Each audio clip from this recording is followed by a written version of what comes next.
আসসালামু আলাইকুম বন্ধুরা। আজকে দেখাবো একটা পুরাতন ব্যাটারি কিভাবে দেখে শুনে কিনতে হয়।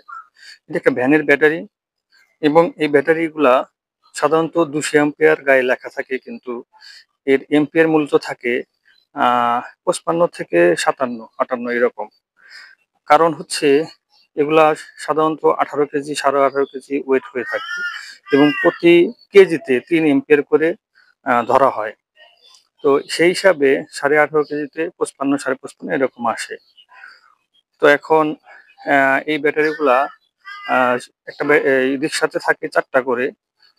তারা 1 বছর 1.5 বছর ব্যবহার করার পরে এগুলা চেঞ্জ করে, কিন্তু যখন চেঞ্জ করে এই 4টার ভিতরে 1টা 2টা ব্যাটারি ভালো থাকে। তো সেই ভালোটা কতটুকু ভালো আছে, কিভাবে ভালো আছে বুঝবেন আপনারা, বুঝে কিনে নিয়ে আসবেন। তারই কিছু টিপস আজকে দেখাবো। আমি যেভাবে কিনে নিয়ে আসছি এবং মোটামুটি ভালো ব্যাটারি পেয়েছি। তো এখানে একটা জিনিস আপনাদের দেখাই, যেখানে আমি মিটারটা অন করে রেখেছি এবং মিটারে ভোল্টেজ রেখেছি এই যে 20 ভোল্ট, ডিসি 20 ভোল্ট। তো আপনাদের একটা জিনিস দেখাই যে এখানে আপনার যখন আপনারা ব্যাটারিটা করবেন, ওদের ওদের কাছে খুব ভালো মিটার থাকে। এই মিটারে লোড টেস্টটা করতে পারবে না, তবে ওদের যে মিটারটা থাকে এখানে দেখেন যে 12.19 একটা জিনিস আপনাদের স্মরণ করার জন্য দেখাচ্ছি। এখানে 12.19 দেখাচ্ছে, কিন্তু আপনারা যখন কিনবেন একটা জিনিস ফলো করবেন যে আহ, একটা জিনিস ফলো করবেন, আপনারা কেনার সময় এরকম একটা তার নেবেন, মোটা তার। এটা 329 তার, 330 হলে একটু ভালো হয়। এই তারগুলা দিয়ে এই ব্যাটারিতে এই 1-2 বার ফায়ার করবেন এরকম।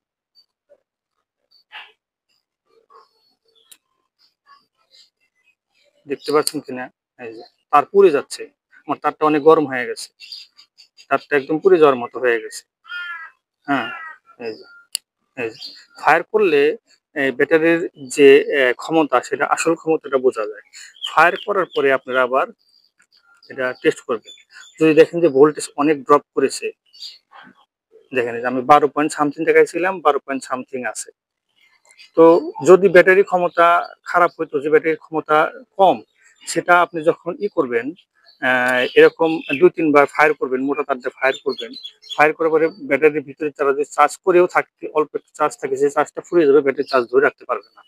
তখন সেখানে আপনার 11, 11.5, প্রথমে যদি 12 দেখায় তখন আবার দেখাবে 11 কিংবা 10, 10.5 এরকম অবস্থা যদি আপনারা পান, তাহলে বুঝবেন যে ওই ব্যাটারির আর অবস্থা খুব খারাপ, ওটা নেওয়া যাবে না। আর আপনাদের ওখানে লোড টেস্টিং মিটার আছে, ওই মিটার দিয়ে এর একইভাবে প্রথমে আগে টেস্ট করবেন কত লোড আছে। ওখানে লোডের 2 রকম সিস্টেম থাকে।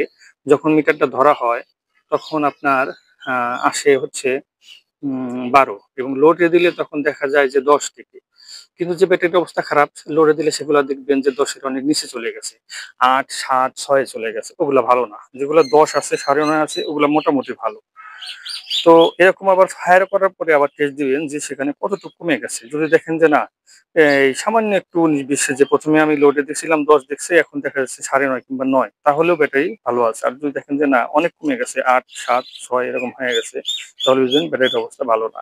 এরকম দেখে শুনে যদি নিয়ে আসতে পারেন, আশা করি আপনাদের ব্যাটারি খুব ভালো হবে। এই যে আমি আবার একটা বোনাস পেয়েছি, যে আমার যেখান থেকে নিয়ে আসি, দেখেন এখানে 1 মাসের একটা ওয়ারেন্টি দিয়ে দিছে ওরা টেস্ট করে, যে 1 মাসের ভিতরে সমস্যা হলে আমি আবার ব্যাটারিটা চেঞ্জ করতে পারবো।